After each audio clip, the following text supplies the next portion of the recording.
Buenos días. Reanudamos el juicio, rol interno del Tribunal 64-2017, verificando la presencia de todos los intervinientes. Están los acusados y el tribunal en su composición original. Estábamos escuchando la réplica de la defensa del acusado Flores. Señor Gómez, puede proseguir con su... Muchas gracias, magistrado.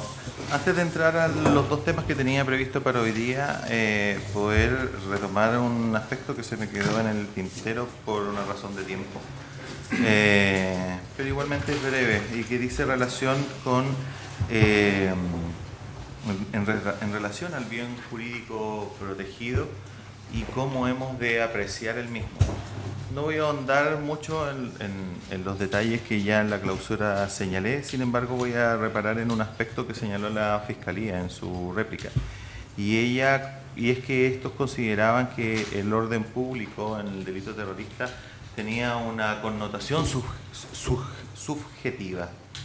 Cuando el Ministerio Público hace esa calificación, obviamente lo que está queriendo dar preeminencia es a estas sensaciones de miedo como colectivo y miedo en sí subjetivo. Para nosotros, ya lo dijimos en el clausura, la noción de miedo, la verdad es que no es un elemento que corresponda. Seguimos aquí a Guzmán Dálvora, incluso lo dijimos, y tal cual señalaba el autor, los intereses de la defensa estatal, llámese la orden constitucional, democrático o como se quiera. La finalidad de sí, también otra cita de Guzmán Dálvora, la finalidad de amedrentar es ajena a la teoría de la antijuricidad. Su función, una vez más, es ideológica. Presentarnos en primer plano los bienes de las personas masacradas por la acción terrorista, cuando el sentido genuino de la disposición no gira en torno de estas, sino que tiene su fulcro en los intereses de la defensa estatal, y aquí nuevamente llámese la orden constitucional, democrático o como se quiera. ¿A qué es lo que queremos apuntar, su señoría? Que, bueno, nosotros si bien hicimos una propuesta de interpretación de, en definitiva, cómo ha de interpretarse el bien jurídico protegido, más allá, y con esto un poco parafraseando a Guzmán Dálvora, más allá de que sea el orden constitucional, democrático o como se quiera, lo relevante para nosotros es que en definitiva el tribunal, al momento de poder apreciar la calidad del bien jurídico protegido, le den bases objetivas. El miedo como miedo es un elemento eminentemente subjetivo y ya dijimos los problemas que eso genera. Y no fuimos los únicos, también señalamos varios autores que también señalaban la crítica de que el miedo es un factor que es casi inherente dentro de la comisión de, en general, varios delitos. Varios delitos pueden llevar a la generación de una conmoción. Incluso delitos se pueden cometer en un estado de conmoción. Artículo 12, número 10, se plantea ese escenario. Más allá del orden constitucional democrático, más allá del miedo al Estado fallido que nosotros propusimos en el clausura, lo relevante, su señoría, es que en definitiva se le den bases objetivas a ese miedo. Y es a eso un poco a lo que en esta réplica llamo. No basta la concepción subjetiva del miedo, o sea, del bien jurídico que ha señalado la Fiscalía. No basta per se el miedo. Hay que darle bases objetivas. Y tal cual lo señalaba el día de ayer, que en definitiva este dilema definicional donde la doctrina no está de acuerdo y no nos entrega por momentos bases sólidas de la cual hacernos para poder entender la figura terrorista. Y volviendo a la esencia de la judicatura, la de interpretar los tipos penales conforme las normas internas y la relación con otras normas, me parece que desde esa perspectiva la exigencia de exigir un bien jurídico objetivo está precisamente en la disposición del artículo primero de la ley 18.314, cuando refiere que constituirán delitos terroristas los enumerados en el artículo 2, cuando el hecho se cometa con la finalidad de producir en la población o en una parte de ella el temor justificado. En la palabra justificado, si la analizamos las veces que en general la legislación hace referencia a lo justificado, por ejemplo, artículo 272 o 487 del Código Penal, podemos ver que cada vez que el Código ha utilizado esa expresión de justificado es precisamente para darle bases objetivas a lo que en sí regula. El artículo primero de la ley 18.314 lo habla temor justificado. El artículo 272 y 487 habla de motivos justificados. Temor, motivo, son en sí subjetividades. Y cuando el código acompaña esas subjetividades de la expresión justificado, lo es para que, en definitiva, el adjudicador le dé una interpretación objetiva. Por eso, su señoría, más allá de que el tribunal acepte la propuesta de la defensa de que el terrorismo tiene que tener una finalidad política, una afectación del Estado, y la propuesta propia que señalábamos, el temor al Estado fallido, más allá de eso, como defensa, a lo que instamos es que, en definitiva, la forma en que el tribunal ha de interpretar el bien jurídico tenga bases objetivas, y esas bases objetivas están en la propia definición de terrorismo a través de la expresión justificado. Y en relación, magistrado, y ahora sí, en relación a los temas de recalificación que también se plantearon en las réplicas de la contraparte, dos cuestiones fueron en general bastante referidas. Una de ellas decía relación con la posibilidad de subsumir las lesiones menos graves dentro de las figuras del artículo de la ley 18.314. La verdad es que en su momento señalamos que adheríamos a los planteamientos que en su momento fueron esbozados por mi colega Eduardo Camus. Sin embargo, en la réplica fue bastante insistente, o por lo menos varios querellantes aludieron a que como defensas no nos habíamos hecho cargo o no habíamos hecho una fundamentación mayor respecto de ese tema.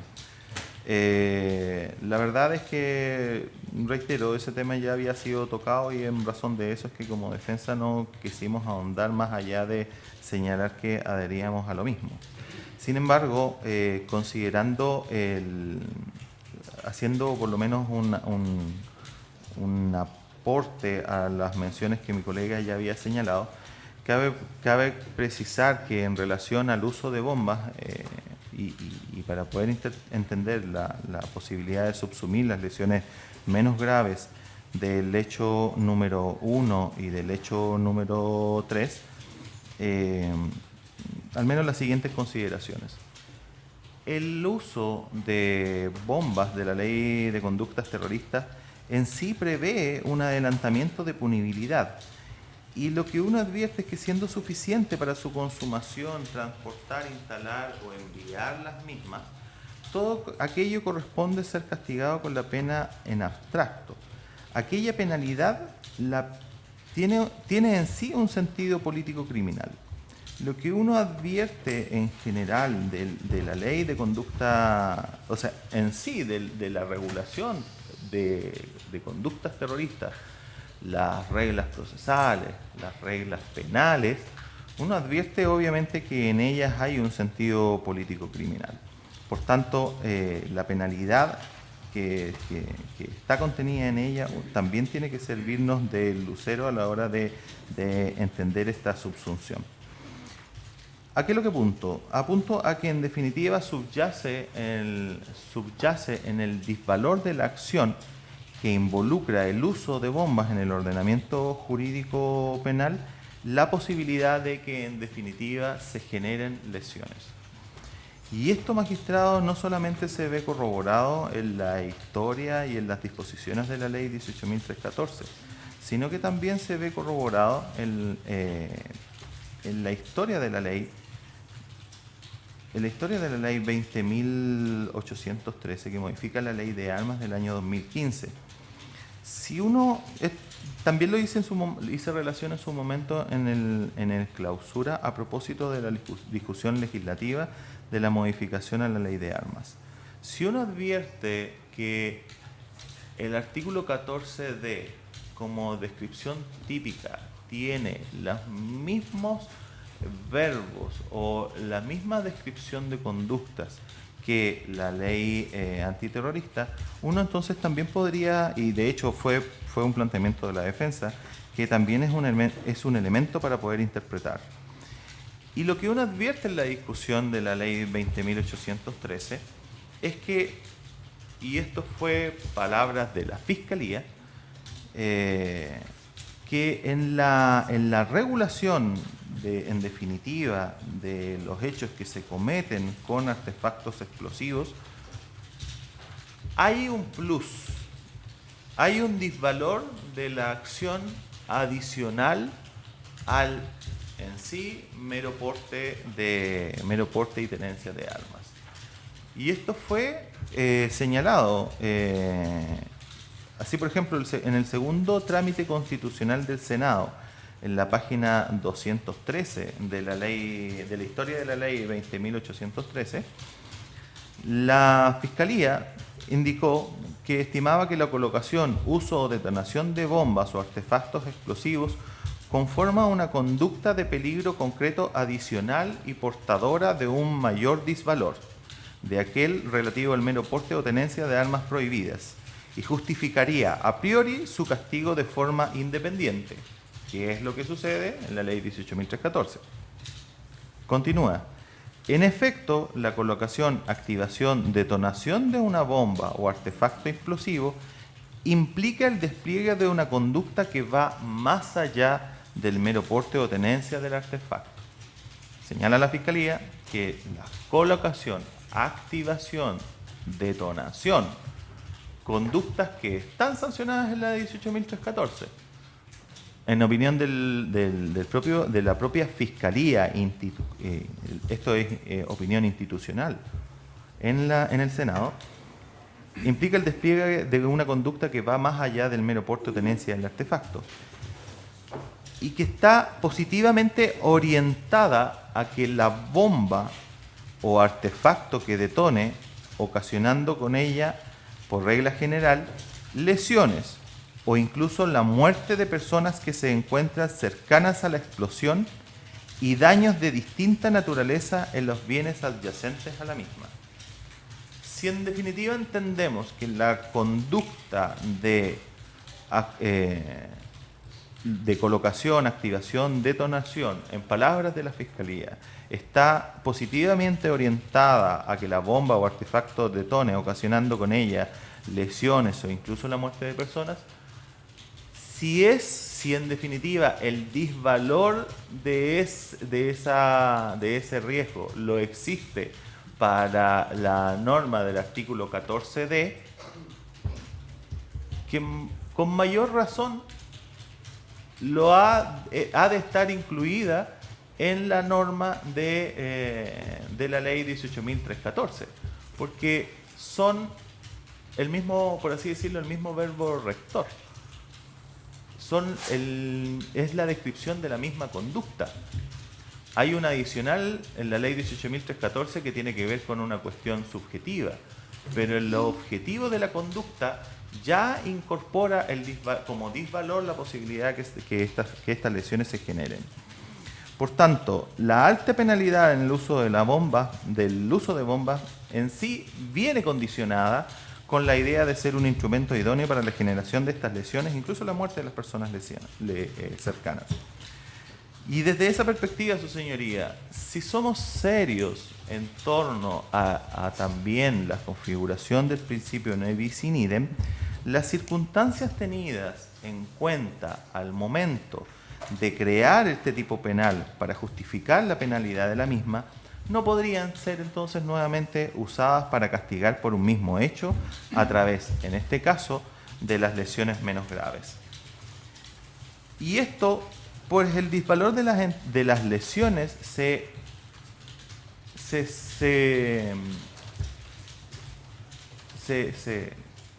entiende que están comprendidas, y el disvalor en general de las lesiones igualmente se incorpora al disvalor del porte de las mismas. De esta forma, magistrado, no solamente el disvalor de la posibilidad de generarse lesiones, sino incluso el disvalor de la posibilidad de generarse homicidios, están incorporados en la norma. La única diferencia es que el artículo 2, por una mención expresa, es decir, porque tuvo que el legislador así preverlo, sancionó de manera distinta el caso en que se generen lesiones graves o se genere la muerte. Ese mismo hecho, o sea, el mismo hecho que el legislador estableciese que se sancionaba de manera independiente el resultado de muerte y el resultado de lesiones graves, es también indicativo de que las lesiones menos graves, al no estar previstas específicamente por el legislador, forman parte del disvalor de la conducta, en este caso de la colocación e instalación de artefactos explosivos. Ahora, y en una segunda consideración, magistrado, y en relación al tema del homicidio frustrado, nosotros entendemos que el homicidio frustrado tampoco ha de estar comprendido dentro de la figura del artículo 2, número 1 de la ley 18.314. ¿Y esto por qué, su señoría? Porque en general, si vemos la norma del artículo 2 y su sanción, la verdad es que a la sanción a la cual se puede llegar no dista mucho de una sanción de, por ejemplo, un homicidio calificado. La pena se puede elevar en 2 hasta 3 grados y nos quedaría en un margen incluso superior al caso de un homicidio calificado. Y en relación al homicidio calificado, una discusión doctrinaria que quizás en desuso o en abandono ya nos plantea la situación de que en los casos calificados de una conducta, el dolo eventual, o sea, no pueden ser cometidas con dolo eventual por una parte, y la acción tiene que además estar motivada a la concreción del hecho, y los desarrollos imperfectos, esto es grado de desarrollo frustrado, los grados de desarrollo tentado, no cabrían dentro de las figuras calificadas. Uno podría adherir a ello y decir, bueno, en este caso, si el delito o el homicidio terrorista tiene en definitiva una penalidad que se asimila a la del homicidio calificado, bueno, uno podría traer entonces también toda esa argumentación. Pero la verdad es que yo no me quiero quedar ahí. La verdad es que yo creo que en definitiva el objetivo del legislador de haber sancionado estas formas calificadas de resultado tienen razón precisamente por la gravedad de este resultado.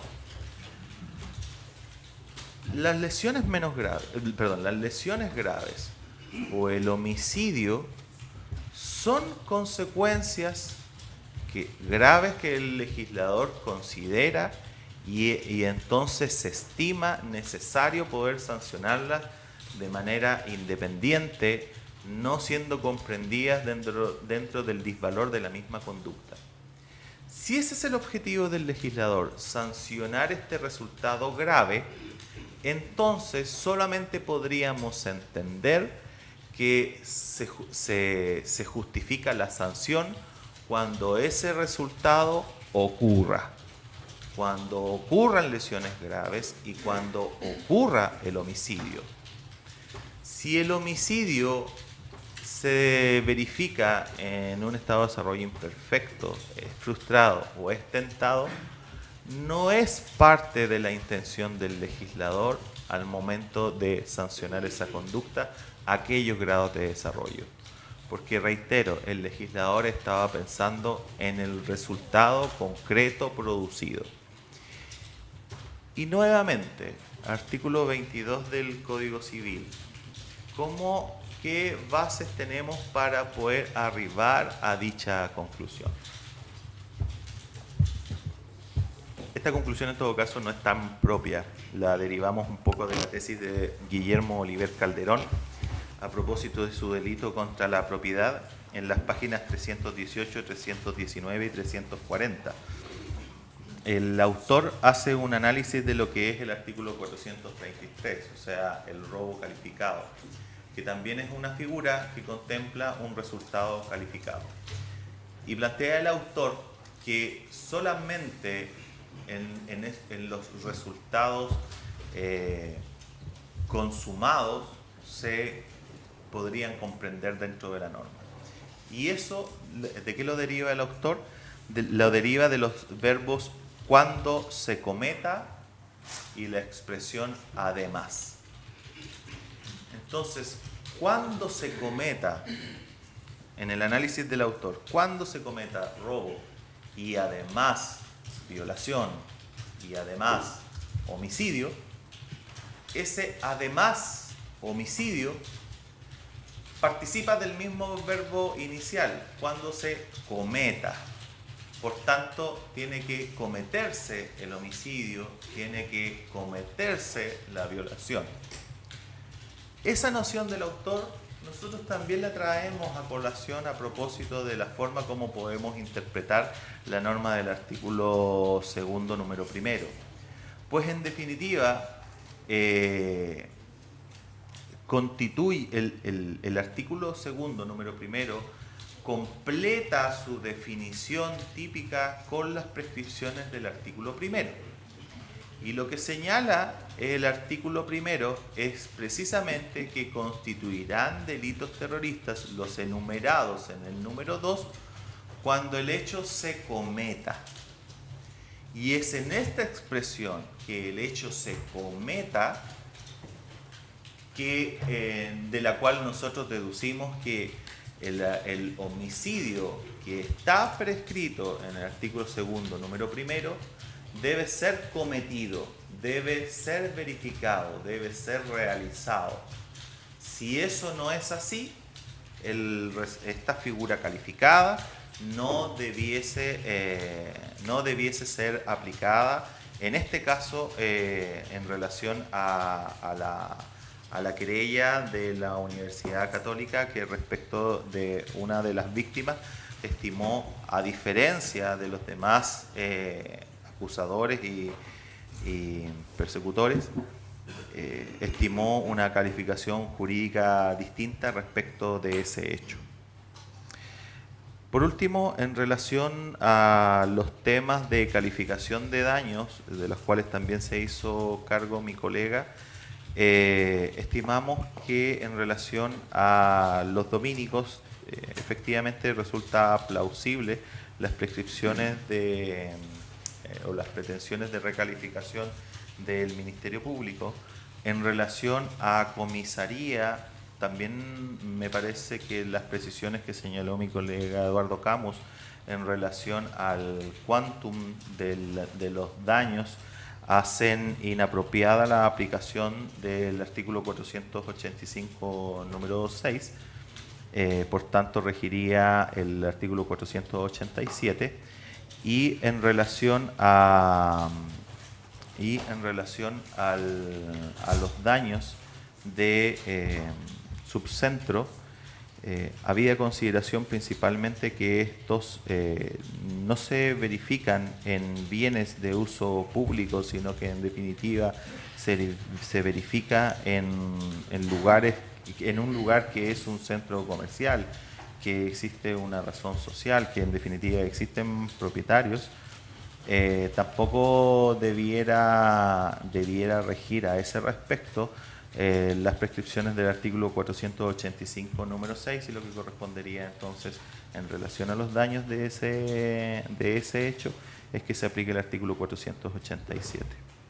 Solamente eso, magistrado, en relación a mis réplicas, a menos que el tribunal estime que hay algún punto adicional al cual deba hacerme cargo.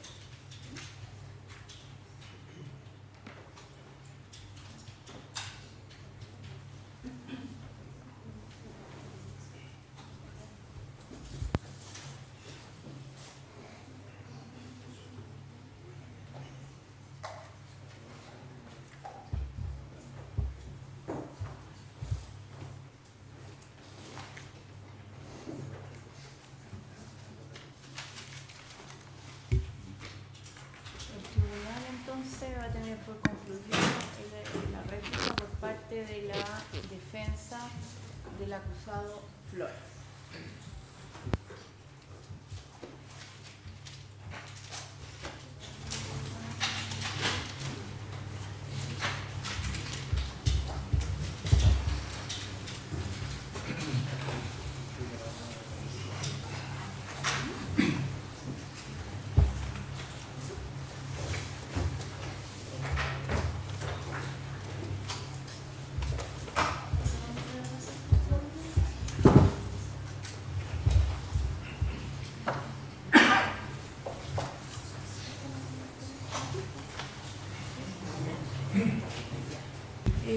El tribunal, antes de seguir con la audiencia, va a hacer un receso hasta las 10 de la mañana.